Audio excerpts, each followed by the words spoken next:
Welcome to the Swedish Junior Hockey Podcast. Jacob Dahlin, your host here. Today we're going to talk about Canadian juniors and specifically about Brooks Bandits, AJHL. Their skill coach, Kevin Yellowaga. Welcome to the podcast. Thank you, Jacob. Thank you for having me.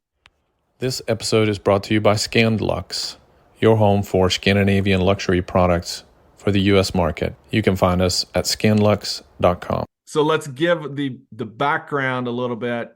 Got introduced to you, I think, through my friend Paul Strand that played some ball hockey with you and played university hockey against you. He's an Alberta guy. So that's how I got connected with you early on. Yeah, Paul was a good player here in Canada too. So you get to know everybody. He's a couple years younger than me and certainly a more physical player than me, but some guys come into their own in university hockey too. And I'm sure he was a good point producer when he was younger, but he took off in university similar to a way that I took off in university in terms of, now the game's making sense and you're preparing all week to play on the weekends and you all of a sudden kind of get this second life. And we were both getting a lot of points, in university for sure and enjoying it. And that led into some ball hockey games and stuff. And in Alberta at the time, it seems like a lot of the young guys wanted to go for a ball hockey championship too, was a big deal. So we would have crossed paths a few times for sure. Well, we'll talk about ball hockey in a second because not a lot of people in the U.S. talk about ball hockey. I mean, I grew up playing. Everybody in Sweden plays one form of ball hockey, but it's more on the snow with a tennis ball. And I remember it was three of us brothers, so somebody had to be the goalie. And you take your winter coat and you put a pillow on the inside of it, and you got a blocker and a glove, and then you put your regular helmet on and then regular shin pads under your ski pants and a regular hockey helmet with a visor with a cage, and you're good to go. Yeah, exactly. The shots on the arms hurt the worst because you didn't have any pads there. For sure, yeah, not a lot of padding. But let's go back a little bit. You're from Manitoba, but I guess how did you end up Manitoba, which is, let me see here, it's east of Alberta, right? Yeah, way east Manitoba is, and closer. Oh yeah, you got Alberta, closer to where the Winnipeg Jets are, and north of that, my dad was a miner, so kind of just moved a lot when we were younger, even like when I was just born and years 1 to 6 years old, moving around a lot. But my dad he worked in the mines with Reggie Leach's dad. So he would tell me lots of stories that way. That brought us out to Vancouver and the mines did, and dad mining. And then his cousin lived in Medicine Hat, and that brought us to Medicine Hat when I was just 6 years old. And not joking, Trevor Linden was like my next door neighbor. So he was a year younger than me in growing up in the Hat. And so that kind of, Medicine Hat really started the hockey for me, but in between stops, born in Manitoba. We moved to Vancouver and there was some mining in Coquitlam and Squamish at the time. And then dad got us when I was 6 years old. We were already in Alberta for the rest of it and in Medicine Hat. Yeah. So Medicine Hat is in Alberta. Yes. And okay. It's even crazier because now my son's only 15 years old and he's billeting out in Medicine Hat to play hockey this year. So I saw that. Feels like home to me. So what's awesome about Elite Prospects is you could see. So I pulled up Nate, 08 player, and I was going to ask about that because this is kind of the year for it. You tell me, because I'm not as familiar with, and I think it's cool to talk about. Is this his draft year? Oh gosh, we went through it all last year. And it is, as no matter how much I could tell you, I'm involved in hockey, and I've worked with Braden Point along the way. He was in my academy, and Cale Makar, I saw him at 7 and 8 years old. As much as I tell you, I've been around hockey. Nothing really prepares you for that. Like I wasn't stressed about it, but the stress that it puts on kids is the noise and all that. It makes it a tough year. Yeah. For kids. What we're talking about, for those who don't know, when we're saying the draft year for a 15-year-old, that's the OHL draft in For Canada. 14 for WHL. Yeah. Oh, for 4. Okay.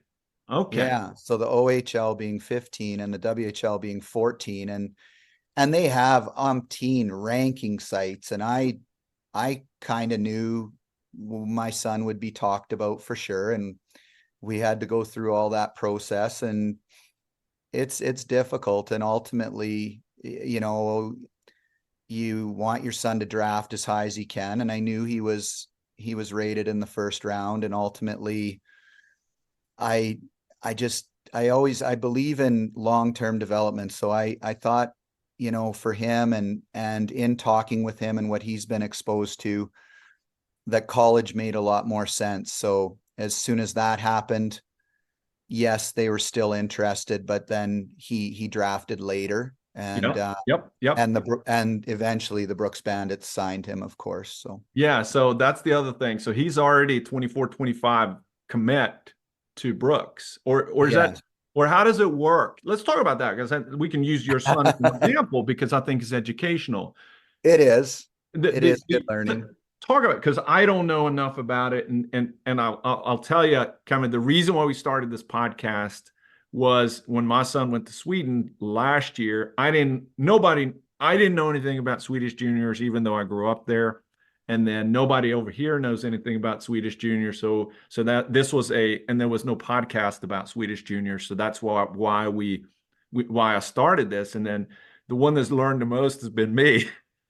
And hopefully some people have learned about it. But then we've talked about, a lot of it's morphed into then talk about, for the Swedish audience, about what's it like for juniors in the US. And then we ended up having some guests on about the BCHL. But one of the issues about AJHL, where Brooks is, Europeans are currently not eligible to play unless they have been playing there for, I think, 3 years? Okay. That's kind of the way in if you're European. Yeah. No, certainly you see more in the Western League, and there's an import draft, and I just know that in the AJHL you don't see a lot of them. I know on our Brooks team, though, we had special permission to have 2 players from the Ukraine play for us, and that's super unique, and one of them still playing with us, and that's really unique situation as well. But explain, there's this term that frankly I'm not as familiar with, and that is the cards. What is the cards in Canadian juniors? I don't know enough about the cards, like and protected lists and stuff like that. Like I'm sure the Bandits are allowed to have a certain number of, like the AJHL is allowed to have a certain number of rostered players, and then a certain amount of carded players as well. But I wouldn't be the right guy to ask about the numbers and how all that works. But a carded player means that they're a rostered, protected player, right? Yes. But yeah, carded meaning protected. Yeah. But like I say, I don't know enough about the rules. So WHL, you sign a contract and you belong to them. So AJHL, you're within Hockey Canada. They probably, along with their 20 protected players, they can probably card some extras, and whether they're on the team or not, but they belong to you. So correct. But you can't have 40. That's all Brooks gets. Like, we don't get to draft. So I'm sure you're always recruiting kids and hoping that some of them land on at your camp and eventually sign a card with you. Yes. Yeah. So in terms of Nate's, he's an 08. He's only 15. Yeah. right? And the junior eligibility in Canada, in AJHL, you can play all the way till in the North American Hockey League, you can play all the way to 20, but you can't be 21 at 12/31 of the calendar. How's it Right. like in AJ? Similar in AJ, like my son's a 15-year-old, so he's as an affiliate to the Bandits, he's allowed to play 5 games with them. And that's all that, and same in the WHL, any of his buddies that are drafted, they're allowed 5 games as a 15-year-old. And then they can play all of 16, all of 17, 18, 19, and 20. So technically In next that year, in when that he league. comes to Brooks, Yeah, he can play 16, 17, 18, 19, and 20. He could play 5 years there. he could. Yeah. Yeah. Yeah. I mean, that's a long, long Yeah. period. And Yeah. And same in the WHL. Yeah. and the Yeah. same in the WHL. Yeah. And but so if we go and we'll talk about we can go there right away. I mean, the AJHL. So let's talk about junior A first. So you have the major juniors, which is going to be the OHL, WHL, and the Q. And then Yeah. under that, in terms of the Canadian junior system, you used to have BCHL. If I go West Coast to East Coast, you have BCHL, you have AJHL, SJHL. what is it, SIJHL or SJHL? SJHL. Yeah. And then you have MJHL, Yeah. and then you have CCHL. Then it gets a little harder. There's probably a few in Ontario. Like there's probably the OJHL. Oh, I forgot about OJ. Yeah. Yeah. So there, I don't, yeah. And But all of those, excluding then the BCHL that broke off from Hockey Canada. Uh, so out of these, not every one of them is as strong as the other, right? the leagues aren't as strong as the other. That's, yeah, it's so hard to say. Like I've been around this business long enough that I would think there's 3 or 4 teams in each league that are strong. Like Yeah. you can't compare. Like I just don't think you could really, anybody can really say. I mean, if I wanted to be boastful, like Brooks has won the Canadian Championship a few times, and all they haven't faced is BC. Well, I'm sure BC's strong, and I'm sure their champion would have a great series with us too, and yeah, and vice versa. Like it's yeah, and there's strong teams in Saskatchewan, and there's strong teams in Manitoba and stuff. So I don't know. And I asked a guy further, like, where would Brooks fit in the USHL? Because that's another kind of league, and it's intriguing, and it's similar to the WHL, and it's similar to the AJHL. And these NCAA scouts told me, Brooks would be fine in the USHL. There's just more teams like Brooks in that league. So in depth, you could talk depth always. Maybe the USHL has a little more depth, and I'm sure that BC league has some depth to it as well. And I feel like the Alberta League, we have pretty good depth. Like there's more parity, it seems, across the board because there's more leagues too. So, but if you look at the roster for some reason they're great when they're posting these. If you follow on social media, the games for whether it's USHL or AJHL, they post the rosters, and then right next to. So what we'll see with Nate in the future, he's going to be listed, and he's either going to be a starter, or he's going to be healthy scratch, or he's going to be on there somewhere, and he's going to be, here's number 6, Nate Yellowaga, right? And it'll say, is he a commit to college? And if you look at the current roster with Brooks on the guys that are playing for Brooks, oh yeah, it is packed. They're all D1 commits in US D1 NCAA.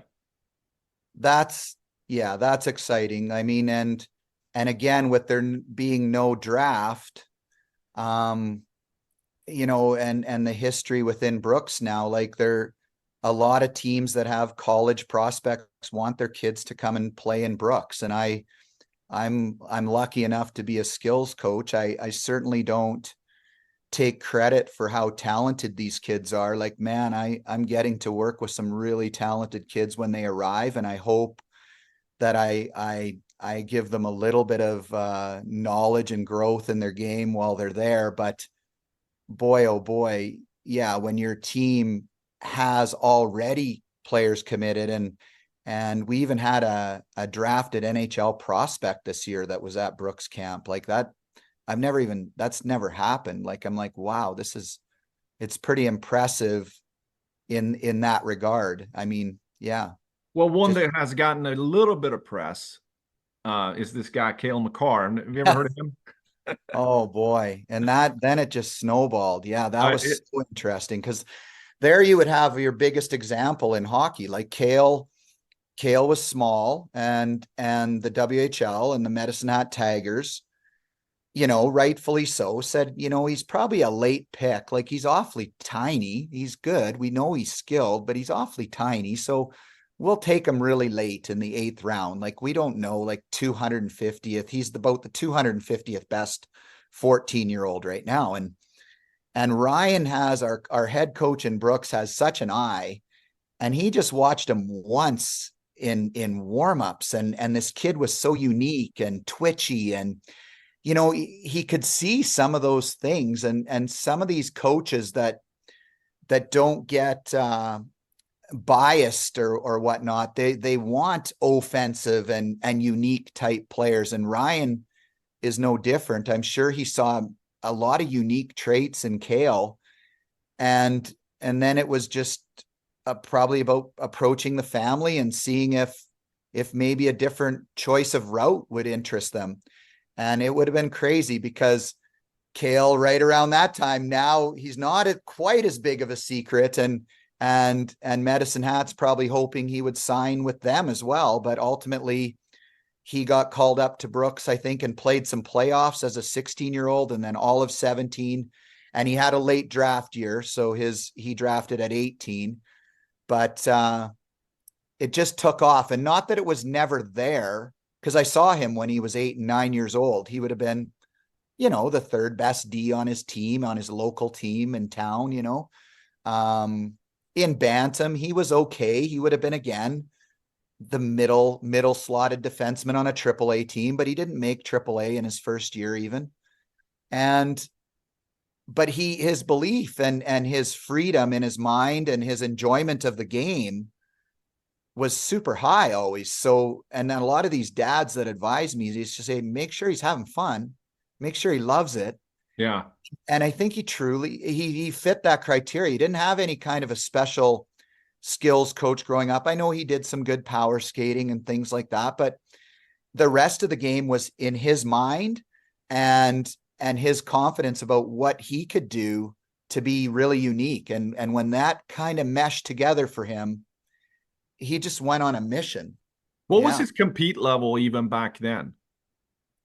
Well, he had lots of swagger and cockiness. Like, I feel like, I don't want to speak for him. I watched him pretty closely, and I think he had cockiness and swagger. He also fit the criteria. He would make a lot of mistakes in a game. I don't know what his plus minus would be, but he made mistakes. Like, he wasn't perfect, but he was trying unique stuff. Like, he was jumping up. He was very offensive. So in his trying, I'm going to say, like, he figured out a lot of stuff. I think, because even in the Bandits with us, he still would make the odd mistake and stuff. Yeah. Like, he was not a perfect piece, and Brooks gave him that time. I know college that it jumped again.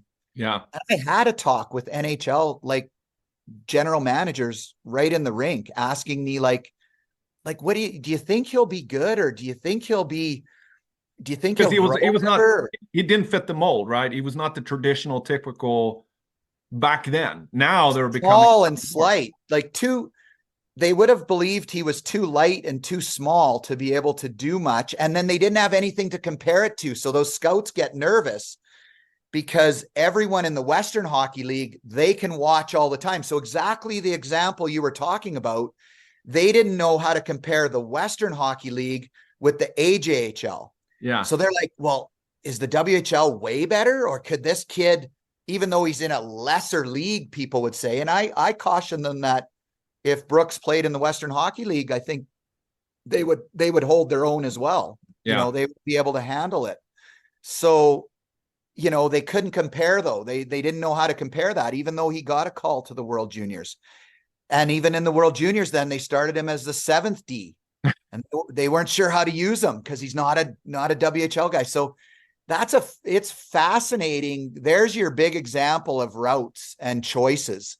And through all the noise, whatever the leagues are, perform in the league you're in, and work hard and develop. And I think you can get there more than anything else. So yeah. Yeah. Well, let's switch it a little bit. So now we go from, you know, one superstar to another superstar from North Carolina in the Raleigh area, Devin Philips. Yes. So he's a fun one to talk about. Yeah. So really fun. Not as well known as Cale Makar. No, not at all. And I think he came through here and he played in a tournament called the Max tournament that now's the Circle K for U18 players. And I remember it because my brother was in that tournament and Peter Nedved defected from that tournament. So, and then there's Shattuck has been in it. Nugent Hopkins has been in it. Crosby has been in it, you know. So Devin Philips' team was last place. I think they got beat most games 12-1 in that tournament. And Ryan and the Brooks Bandits still picked him out, him up.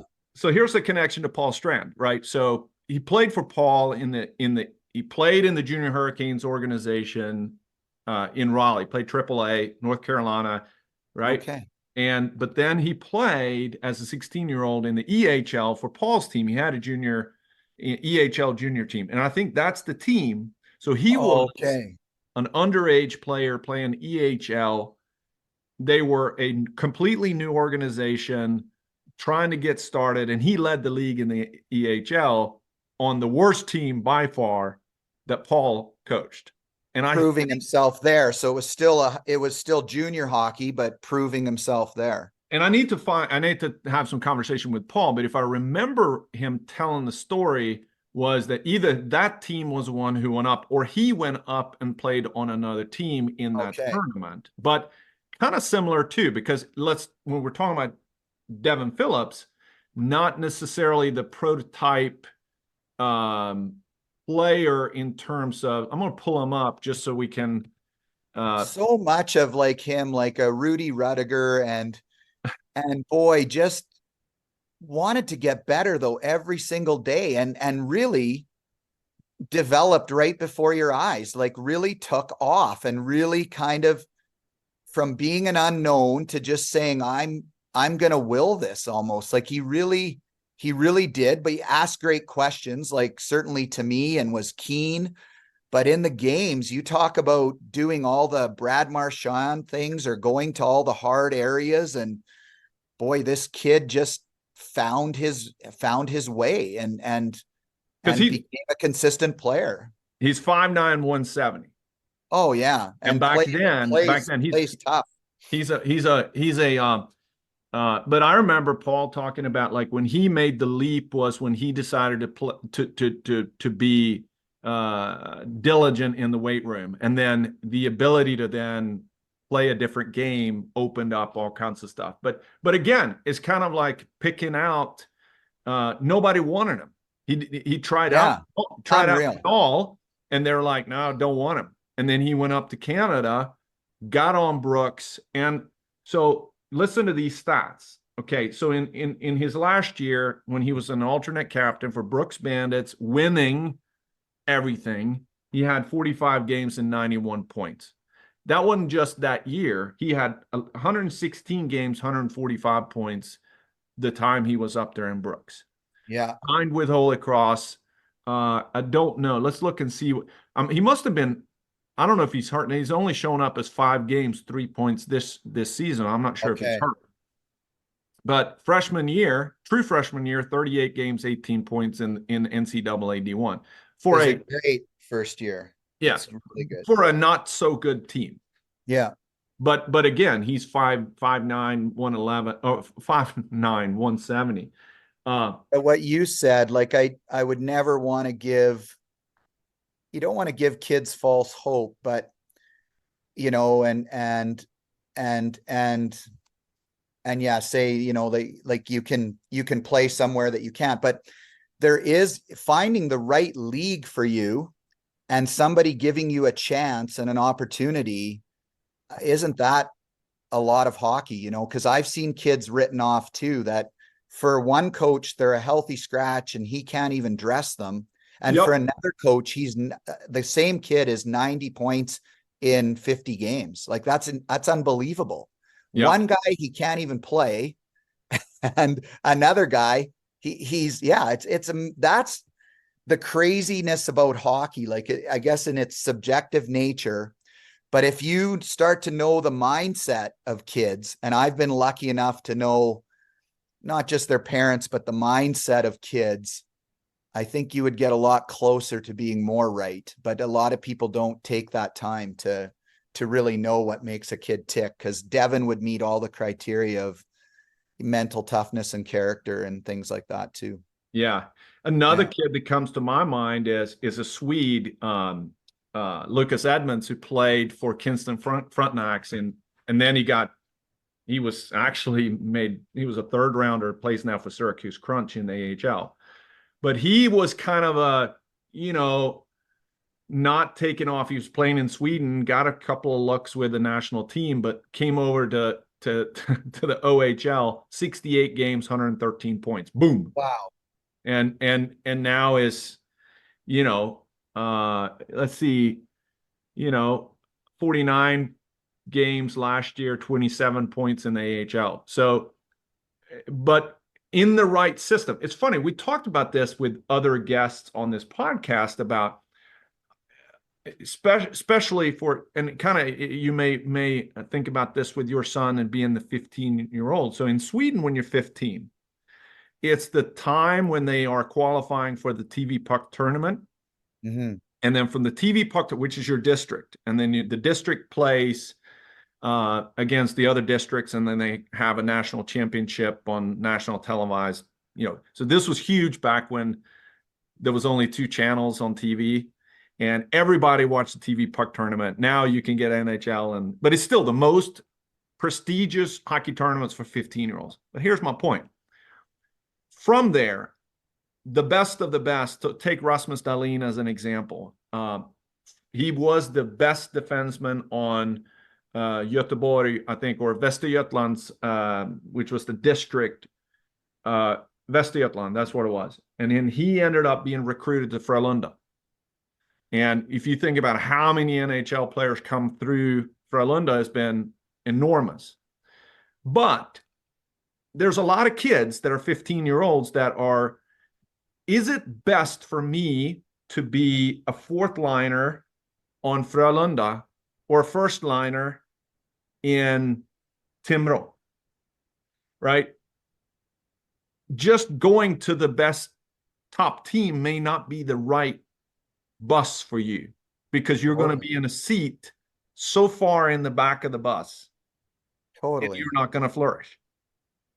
Yeah. And for me, the problem that happens in Canada a lot is you kind of have to master each level. So if you are a guy with 5 goals and 5 assists in Bantam AAA as you're in your 14-year-old year, well, then you're not looking to be on the U18 team, and you're not going to thrive, so you kind of have to master each level. So I also admire kids and parents that say, okay, we're not on this fast-paced trend. We should probably be closer to, accepting go to U17 and maybe try and lead there, or be in the middle and work my way up. But I think as parents, parents can get so caught up in just wanting the team and the higher division and stuff. And it doesn't always work that way neither.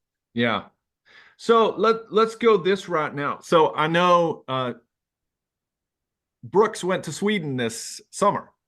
Yeah. Which was kind of cool. I didn't know about it. And all of a sudden I see, hey, they're playing. It was right at the time when I was over there, and I almost went to watch them. But they were in Karlstad, where Färjestad, which is they won the national championship last year, I believe, in the SHL. And their J20 team played with Karlskoga and a team from Norway, Denmark. It was like an international tournament. Mhm. No, yeah, maybe Karlskoga was just playing a exhibition game before this tournament. But talk about that. Well, I wish I knew more about it. I know how much they enjoyed it and loved every aspect of it. And as far as And they won it too, right? and they won it, but as far as it, was it a good test? Did it bring the group together? Did they learn more about the culture? Did they learn more about their team and do a lot of team building while they were there? And I only watched more on TV, of course, but I couldn't believe, for just having like a 2-week training camp before the Bandits went, they really looked in mid-season form. But like, again, the Bandits have a lot of really smart kids, and then with the ice being a little bigger and the Bandits being a good skating team, I think they kind of rose up even another level. Like, I'm like, you're playing some good hockey and it's only exhibition season. So it was surprising to me. And then when I talked to the coaches, they enjoyed it so much that they would be enthusiastic about possibly trying it again. Like, they really liked it. Yeah, and so they were playing against Färjestad J20 national team, which arguably is one of the top programs in Swedish juniors. I mean, you have J20 national, and then right underneath there is J20 region, Division 1, Division 2. Okay. And there's only the SHL teams that has for the most part. All the SHL teams, J20 teams, have an automatic spot in that. And then there's a few, like 3 or 4 other teams that are in there, like Djurgården, which is in Stockholm. They don't have an SHL team, but they're in J20 National. But Färjestad is a powerhouse. I mean, that's where Håkan Loob came from. If you're a Calgary guy who scored Yeah, 50 goals, he still got the most goals in the NHL by Swede. Yeah. And that's my when I was a kid, he was him, and he actually had 2 brothers that all 3 played for Färjestad growing up. And they've been a powerhouse for a long time. Yeah. That was the competition that Brooks was playing and beat him. So I think that, and it's funny when we talk about this, like, well, when I have kids on from Sweden that are playing in the NAL, or Sweden that are playing in the BCHL, how does it compare? And everybody will say, well, it's so different, right? The game is completely different. So when you have these teams that are playing against each other, it is a completely different game. But it would be so fun to have a USHL team. I think USHL would I mean, more international tournaments, but with a full team, or a NAL team. That, NAL, you may have it's all 20-year-olds, and then you got the USHL where they're all 17-year-olds, and then you got AJHL, which has 16 and 20-year-olds in here. No, I agree. Like, that would be more like the Champions League in soccer or whatnot. Yeah.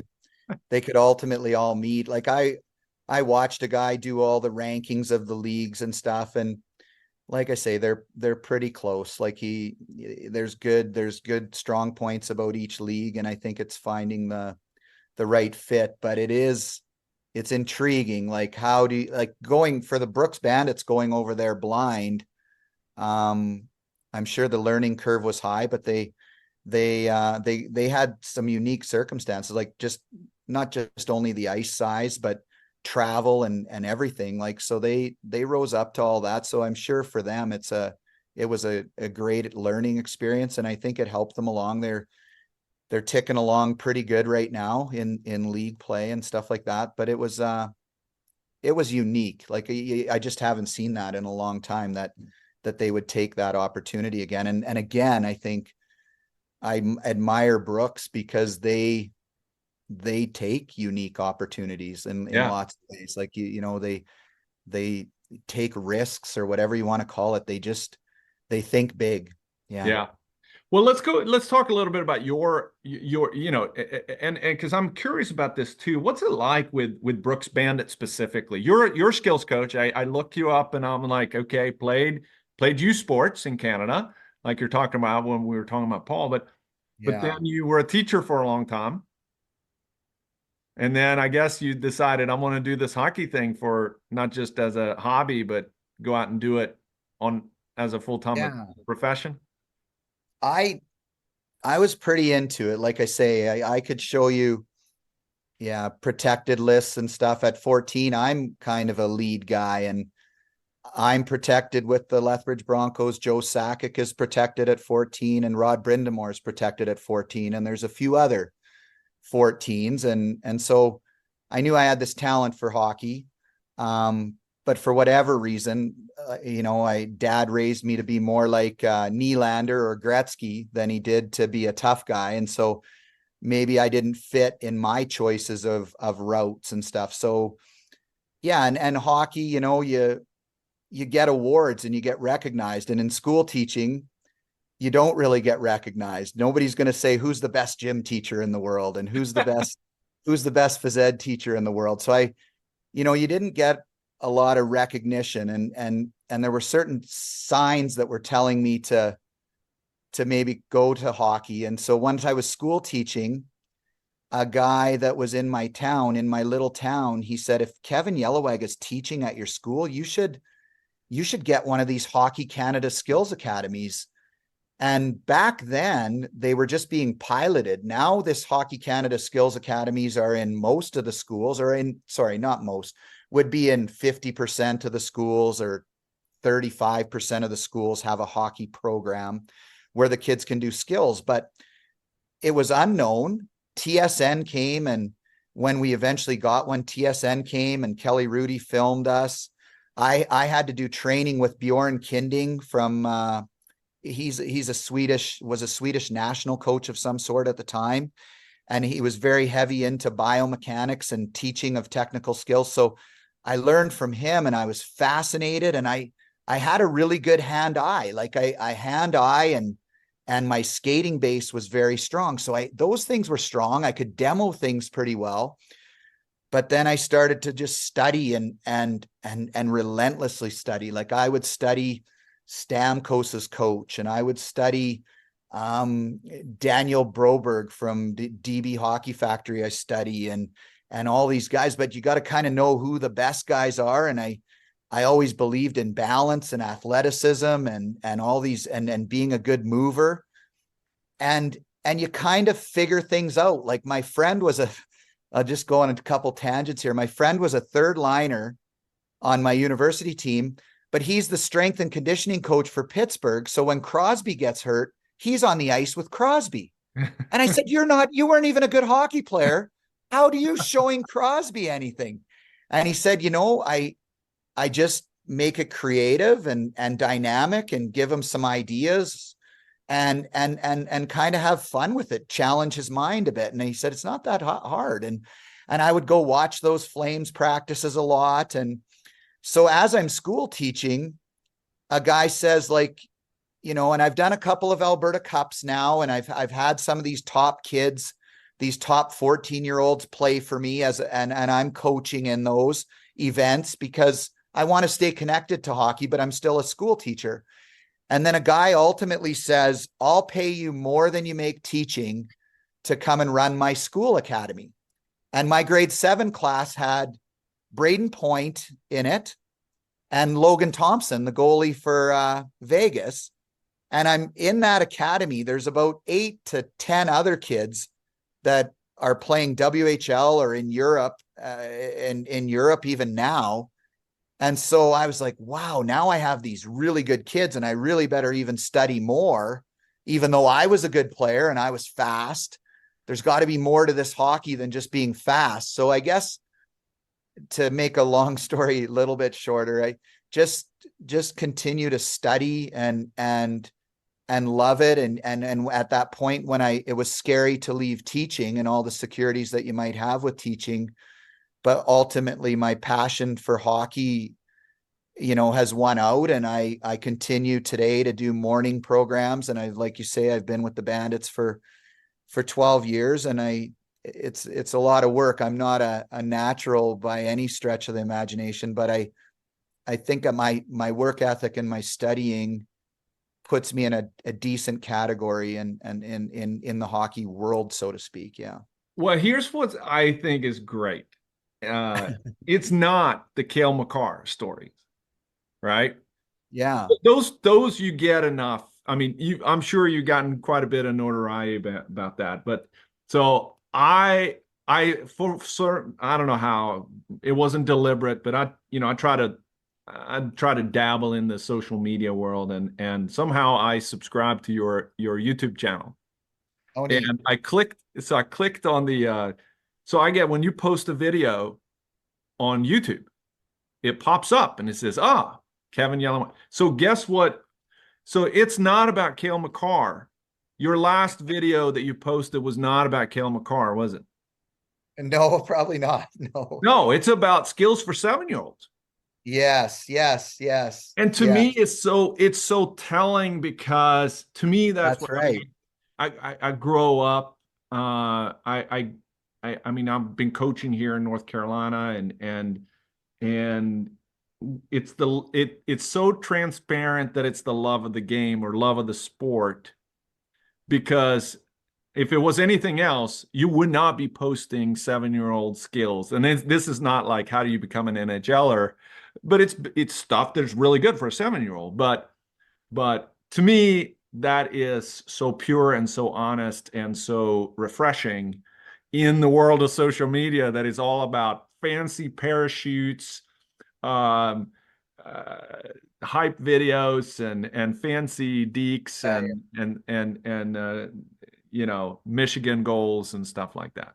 I post so much because again, and they told me this in Sweden. I don't know if it's true. Like you cycle through, the top coaches go all the way up to junior, and then they work their way back down, because I was always more comfortable with the 7, 8, and 9-year-olds, what you do with them. For me, throwing me into junior players, I was nervous, because I'm like, they're going to be better than me. Like I can't keep up to this, or they're too good. Like they're going to know that that I'm not the guy or whatever. I was just had this anxiety about it, but like my friend helped me through that. And then you get to work with them and you realize that it's a lot about the fundamentals. But why I post even stuff of, I shared one with my friend the other day. We have our dog on the ice and we're just playing give and go. My son's 3 years old and we're just playing give and go around the dog.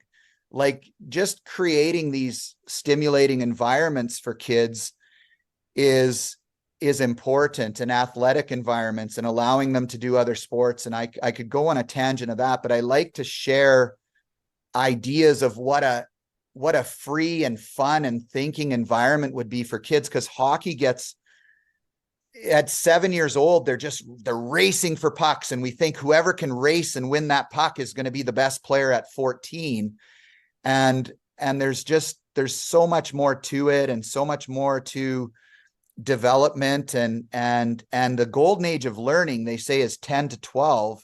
And I really believe how we help kids and stimulate their minds and build athletes at 6, 7, 8, 9, that's your real window for development. And I'll take that a step further. So I think Cale's in one picture on my website, but I don't ever say I made Cale Makar. I got to work with him at 8 years old. It was fun. I was lucky. I got to see what that looks like, but it wasn't skill stuff. His dad wanted me to work on team things and habits and details.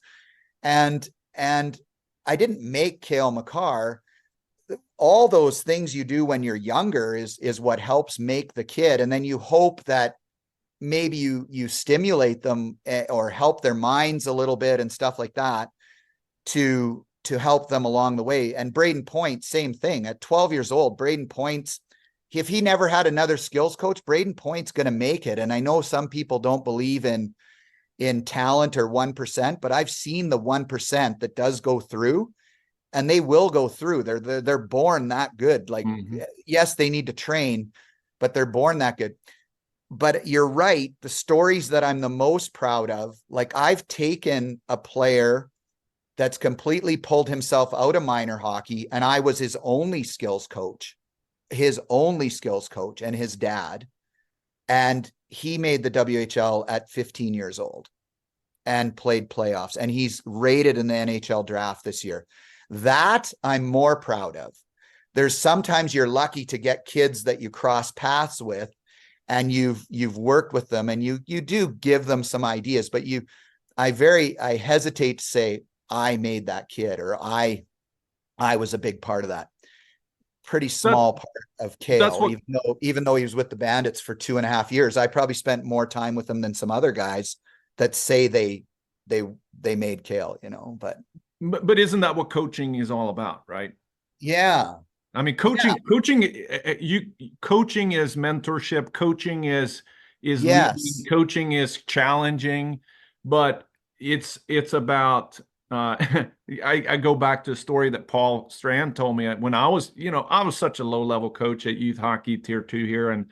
But I had a kid, and I called Paul, and I was like, look, I got this kid, and he coughs and throws pizzas all the time. And I don't know, maybe he's going to be a better forward, and he wants to play defense. And he looked at me, and he said, we were on the phone, and he said, well, aren't you the coach? Best advice that most people have said, he's basically looking at me and said, well, isn't that your job, is to help him get better, not to throw pizzas, help them to find their way. Yes. And I did a good job of that. Like with Braden Point, I was able to challenge him. I didn't set the bar down here for him. I set the bar. Here's another challenge for you. For Cale, here's another challenge for you. And it didn't take long with Cale before, though, I started saying to the other guys, you need to watch how he does his fake and how he slides on this edge. So you also learn from them. So that makes me a better coach. I'm learning from him, but I'm also trying to find ways to challenge them. So yes, one thing we do as coaches too is where we set the bar. And in your example, how can we help them along the way? Maybe it's finding a new position. Maybe Cale would have been better as a forward. We don't know. How do we help them mentally and help them along the way? And we're a small part of that, because ultimately these guys do it themselves. Like Braden Point is special. Cale is pretty special. And they're lucky that all those kids have a good upbringing too. It's true what they say in hockey. Like most of them that do go through, my wife the other day said she started seeing some of these NHL players making a few mistakes or poor decisions. And she said, but does that Crosby guy ever make any of those? And I said, he really doesn't, the good ones. And Joe Sakic, who's my age, he had his head on right at a young age. And so, my wife always says, I wish the parents put as much energy into their schoolwork as they did their hockey, and so I think, you need both parts for these kids, if that's some bit of advice I could give too. Well, let's round out with that, because I think that with this question, and that is, we always ask every guest this, and that is, what you met yourself at 17. You're a few years beyond that, me too, but you picked up a few things along the way. But if especially now you're a dad of a player that's 15, but what things do you know now that you wished you would have known back then? What advice would you give yourself at 17? Gosh, for myself, it would be just to just not worry about so many things that you can't control. You just worry a lot, I think, as a young kid and stuff. Lots of worry, lots of, trying to impress mom and dad and these kinds of things, or I don't know, just yeah, I think again, if it was advice, I would calm things down and slow things down too, not be in such a rush. That would be my biggest one. So all that anxiety became because I'm rushing and I wanted to be drafted at 17. So I got caught in a rush, and then I'm trying to get drafted, but there's a lot of fighting in my league, and you needed to fight back then and stuff. And I wasn't trained that way.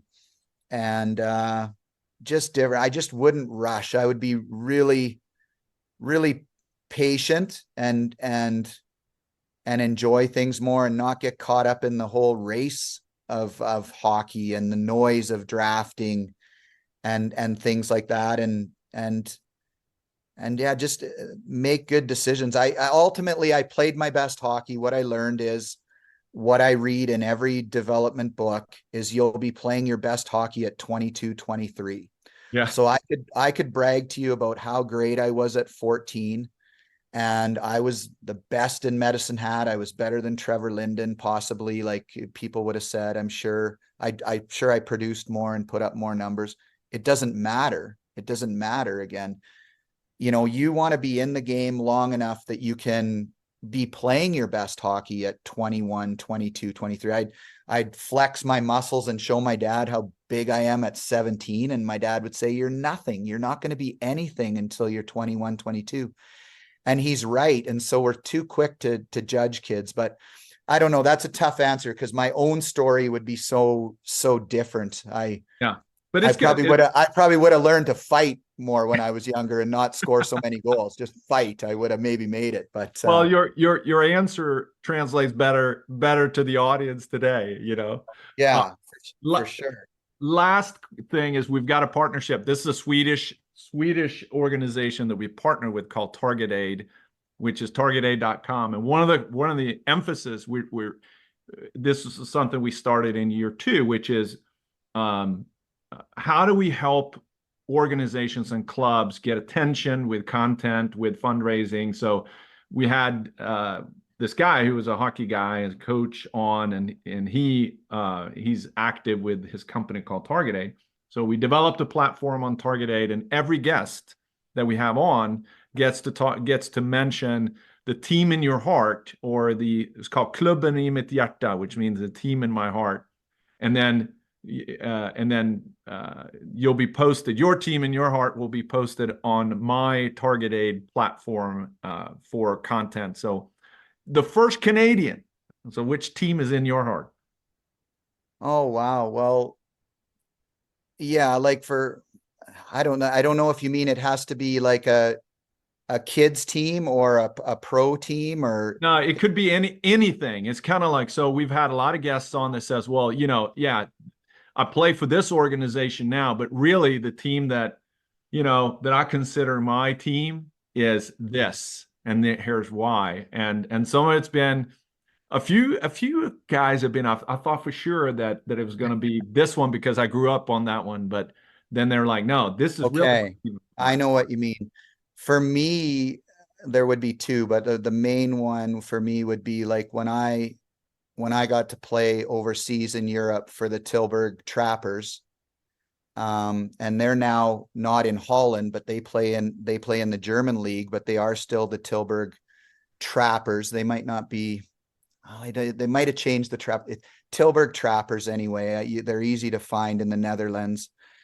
That team, man, for me to play university and then get a chance to play pro in Europe. And this was right before my dad passed away, and all the memories of just them embracing me and getting paid to play hockey and to play overseas.